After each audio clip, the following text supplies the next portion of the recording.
Mali in West Africa. Some developing news that we've been keeping across for the last few hours. Armed forces, which also had the government there, say armed groups attacked several of their positions across the country. ታሪክ ራሱን ይደግማል ሲባል ሰምታችኋል። ነገር ግን አንዳንድ ጊዜ ታሪክ ራሱን የሚደግመው እጅግ በሚያስደነግጥና ባልተጠበቀ መልኩ ነው። ባለፈው ሳምንት መጨረሻ በማሊ ምድር የተከሰተው ክስተትም ይሄው ነው። ለአፍታ በአይነ ህሊናችሁ አስቡት።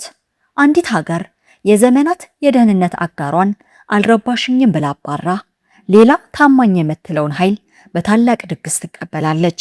ተስፋው ትልቅ ነበር። ሰላም ይሰፍናል፣ ሽብርተኝነት ይቆማል፣ ሀገራዊ ሉዓላዊነትም ይከበራል።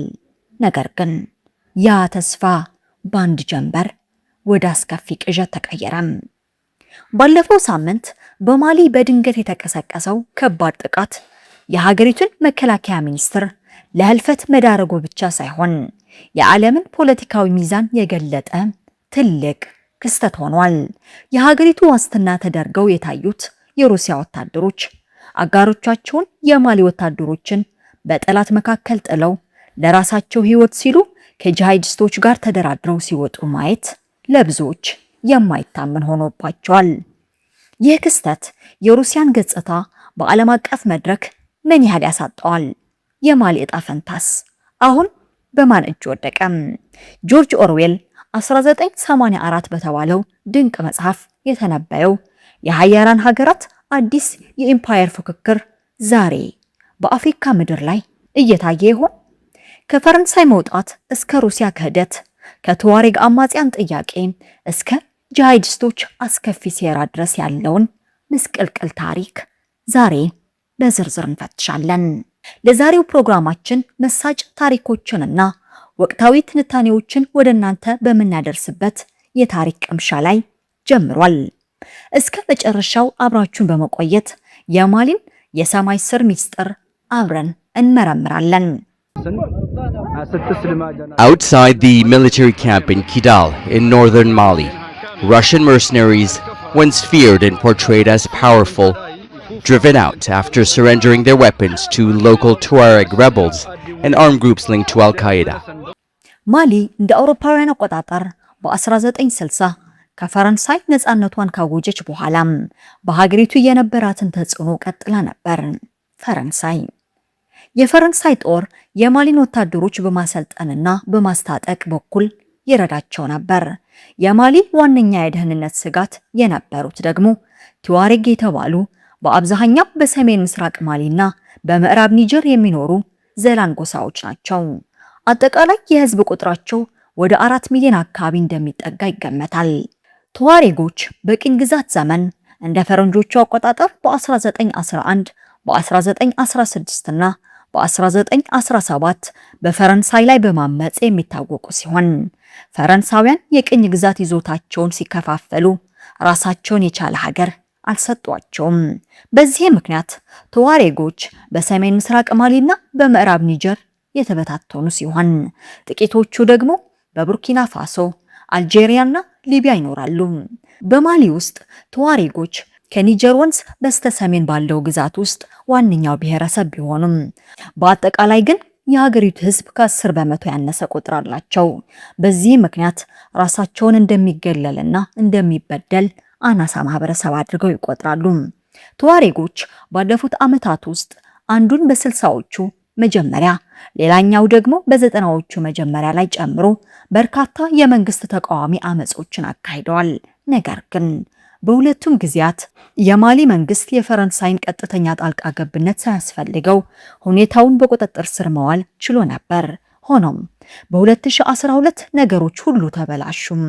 በሊቢያ የጋዳፊ አገዛዝ መፍረስ መላውን ቀጠና ያናጋው ሲሆን የቱዋሬግ አማጽያንም አዛዋድን ለመልቀቅ ብሔራዊ ንቅናቄ ወይም MNLA በተባለ አዲስ ቡድን ዙሪያ ተባበሩም። MNLA በስም አዛዋድ የተባለች አዲስ ሀገር በመመስረት የቱዋሬግን ነፃነት ለማምጣት ትኩረት ያደረገ ዓለማዊ ቡድን ቢሆን በ2012 ግን በቀጠናው ካሉ ጂሃዳዊ አሸባሪ ቡድኖች ጋር በማበር በማሊ መንግስት ላይ ተነሳም። እንደ ፈረንጆቹ በ2012 መገባደጃ ላይ አማጽያኑ ከኒጀር ወንዝ በስተደቡብ ወደሚገኙት የማሊ የህዝብ ማዕከላት ሲገሰግሱ የማሊ መንግስት የፈረንሳይን እርዳታ በይፋ ጠየቀ። በዚህም መሰረት በ2013 መጀመሪያ ላይ ፈረንሳይ በተባበሩት መንግስታት ድርጅት የጸጥታው ምክር ቤት ውሳኔ 2085 በተፈቀደው መሰረት ኦፕሬሽን ሰርቫል የተባለውን ዘመቻ ጀመረች። ኦፕሬሽን ሰርቫል እጅግ ስኬታማ ነበር። ፈረንሳይ በጥቂት ሳምንታት ውስጥና በአንጻራዊ ሁኔታ ትንሽ ኃይል በመጠቀም ከኒጀር ወንዝ በስተደቡብ ያሉትን ሁሉንም ግዛቶች ማለት ይቻላል ማስከበር ችላለች። እና በጥቂት ወራት ውስጥ አማጽያኑ ሙሉ በሙሉ የተደመሰሱ ይመስሉ ነበር። ዘመቻው በተራው የማሊ ህዝብ ዘንድም እጅግ ተወዳጅ ነበር። በወቅቱ አልጀዚራ ያካሄደው የህዝብ አስተያየት ጥናት እንደሚያሳየው በባማኮ 96 በመቶ የሚሆኑት ማሊያውያን የፈረንሳይን ጣልቃ ገብነት ደግፈዋል። በዚህ ስኬት የተነሳሳቸውና በሌሎች የሳህል ሀገራት የእስላማዊ አሸባሪዎች መበራከት ያሳሰባት ፈረንሳይ ከቡርኪና ፋሶ፣ ቻድ፣ ማሊ፣ ሞሪታኒያና ኒጀር ጋር በመተባበር በሳህል ውስጥ ጂሃዲዝምን ለማጥፋት 3000 የሚያህሉ የፈረንሳይ ወታደሮች የተሳተፉበትን ኦፕሬሽን ባርካን ጀመረች። እንዳለመታደል ሆኖ ኦፕሬሽን ባርካን ብዙም አልተሳካላትም። የጂሃዲስትና የሃይማኖት ብጥብጥ እየጨመረ በመሄድ ወደ ጎረቤት ሀገራት እንደ ቤኒንና አይቮሪ ኮስት ተስፋፋም። ከዚያም በ2020 እና በ2023 መካከል ቀጠናው በቻድ፣ ቡርኪና ፋሶ፣ ኒጀር እና ማሊ ወታደራዊ መፈንቅለ መንግስት ተመታም። አዲሶቹ ወታደራዊ አመራሮች ፈረንሳይን በኒዮቅዥ ግዛትነት በመክሰስ ወታደሮቻቸውን እንዲያስወጡ ነገሯቸው። በ2022 መገባደጃ ላይ ፈረንሳይ የኦፕሬሽን ባርካን ማብቃቱን በይፋ አስታወቀች። በተለይም በማሊ መንግስት ፈረንሳይን በሩሲያ ተካም። ሩሲያም የዋግነር ቡድን የተውጣጡትን ጨምሮ ጥቂት ሺህ ወታደሮችን ወደ ሀገሪቱ በመላክ የማሊ ዋና የደህንነት አጋር ሆነች። መጀመሪያ ላይ ነገሮች በጥሩ ሁኔታ እየሄዱ ይመስሉ ነበር። እንደ ፈረንጆቹ በ2023 በዋግነር እርዳታ የማሊ መንግስት ቀደም ሲል በቱዋሬግ ተገንጣዮች ቁጥጥር ስር የነበረችውን የኪዳልን ከተማ በመጨረሻ መልሶ ለመቆጣጠር ቻለም። ከአሸባሪዎች ጋር በተያያዘ የሚከሰቱ የሞት አደጋዎች ቁጥርም በ2022 እና በ2025 መካከል ቀስ በቀስ ቀንሷል። ሆኖም የሩሲያ ኃይሎች በቀጠናው ያለውን ደህንነት በአግባቡ መመለስ አልቻሉም ነበር። ይህም በዋነኝነት የወታደሮቻቸው ቁጥር በጣም አነስተኛ በመሆኑ ነው። እናም ባለፈው ዓመት በማሊ የሚንቀሳቀሰው ዋናው እስላማዊ ቡድን ጂኤንአይኤም በዙሪያው ባሉ መንገዶች ላይ የፍተሻ ኬላዎችን በመጣል በባማኮና በሌሎች የደቡብ የህዝብ ማዕከላት ላይ የነዳጅ ከበባ አደረገ። ይህም እጅግ አጥፊና ውጤታማ ነበር። ማሊ ወደብ አልባ ሀገር እንደመሆኗ መጠን እንደ ነዳጅ ያሉ መሰረታዊ ሸቀጦችን ለማስገባት ሙሉ በሙሉ በምዕራብ አፍሪካ የባህር ዳርቻ ጎረቤቶቿ ላይ ጥገኛ ናት። ነገሮች ባለፈው ሳምንት መጨረሻ ላይ በከፍተኛ ሁኔታ ተባባሱም። የቱዋሬግ አማጽያንና የጂሃዲስት ቡድኖች በመንግስት ይዞታዎች ላይ ተከታታይ የተቀናጁ ጥቃቶችን ለመሰንዘር በድጋሚ ተባበሩም። በአጠቃላይ ሲታይ የሆነው ነገር ቢኖር ጂኤንአይኤም በመከላከያ ሚኒስትሩ ሳዲዮ ካማራ ላይ የተሰነዘረውን የመኪና ቦምብ ጥቃትን ጨምሮ በመላ ሀገሪቱ በርካታ የሽብር ጥቃቶችን ፈጽሟል። በሌላ በኩል በማሊ ውስጥ ዋናው የቱዋሬግ ተገንጣይ ቡድን የአዛዋድ ነጻነት ግንባር ወይም ከጂኤንአይኤም ጥቂት ድጋፍ በማግኘት በኪዳል ላይ ከፍተኛ ማጥቃት ከፈተም። ኪዳል ወዲያውኑ ማለት ይቻላል በአማጽያኖቹ እጅ ወደቀች። እናም እሁድ ዕለት በከበባ ውስጥ የነበሩት የሩሲያ ወታደሮች ለቀው ለመውጣት ተደራደሩ። የቱዋሬግ አማጽያን አሁን ወደ ጋኦ ከተማ ከዚያም ወደ ቲምቡክቱ ይገሰግሳሉ ተብሎ ይገመታል። ይህም አዛዋድ ብለው የሚጠሩትን አብዛኛውን ግዛት ይኸው ከኒጀር ወንዝ በስተሰሜን ያለውን መሬት እንዲቆጣጠሩ ያስችላቸዋል። ሆኖም የሚገርመው ነገር በኪዳል የተደረገው የመውጣት ስምምነት የማሊ ወታደሮችን ያካተተ አይመስልም። እነሱም አሁን የጂሃዲስቶችና ተገንጣዮች ምህረት ተትተዋል። ይህም ጂኤንአይኤም ቅዳሜ ዕለት ካወጣው መግለጫ ጋር የሚጣጣም ነው። መግለጫው ባጭሩም አማጽያኑ ጣልቃ ካልገቡ የሩሲያ ወታደሮችን እንደማያጠቁ ይገልጻል። ይህ በግልጽ በማሊና በማሊ ዋና የደህንነት አጋር መሆን በነበረባት ሩሲያ መካከል ሽንገላ ለመፍጠር የተደረገ ሙከራ ነው። እናም በኪዳል በተከሰተው ነገር ስናይ ሙከራው የሰመረ ይመስላል። የሚገርመው ይህ በታህሳስ 2024 በሶሪያ የተከሰተውን ያስታውሰናል። ወደ ደማስቆ እየገሰገሱ ሳሉ አሁን የሶሪያ ፕሬዝዳንት በሆኑት አህመድ አልአሻር የሚመራው ኤችቲኤስ አማጽያን ቡድን የአሳድ ዋና የደህንነት አጋር መሆን ከነበረባት ሩሲያ ጋር ጣልቃ ካልገባች ምንም ችግር እንደማይኖራቸው የሚገልጽ መግለጫ አውጥቶ ነበር። እናም የሆነው ልክ ያንኑ ነው። ተመሳሳይ ነገር በማሊ ከተከሰተ ለሩሲያ እጅግ አሳፋሪ፣ ለሳህል ግን እጅግ አስከፊ ዜና ይሆናል። በሚያስገርም ሁኔታ ብቁና ታጋሽ ከሆኑት ከአልሻርና ኤችቲኤስ በተለየም ጂኤንአይኤም እጅግ ጨካኝ ድንበር ተሻጋሪ ጂሃዲስቶች ናቸው።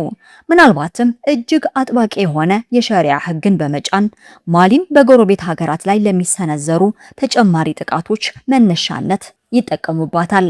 ከዚህም በላይ በጂኤንአይኤም እና በአዛዋድ ነጻነት ግንባር መካከል ያለው ጥምረት በማሊ መንግስት ላይ ባላቸው የጋራ ተቃውሞ ላይ የተመሰረተ የጊዜያዊ ጥቅም ትስስር ነው።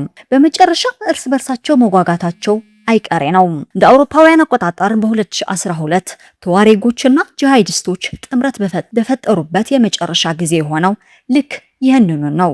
አብዛኛውን የሰሜን ማሊ ክፍል ከተቆጣጠሩ በኋላ ወዲያውኑ እርስ በርሳቸው በመጣላት በጂሃዲስቶች ፍጹም አሸናፊነት የተጠናቀቀ አነስተኛ የእርስ በርስ ጦርነት አስነሱም።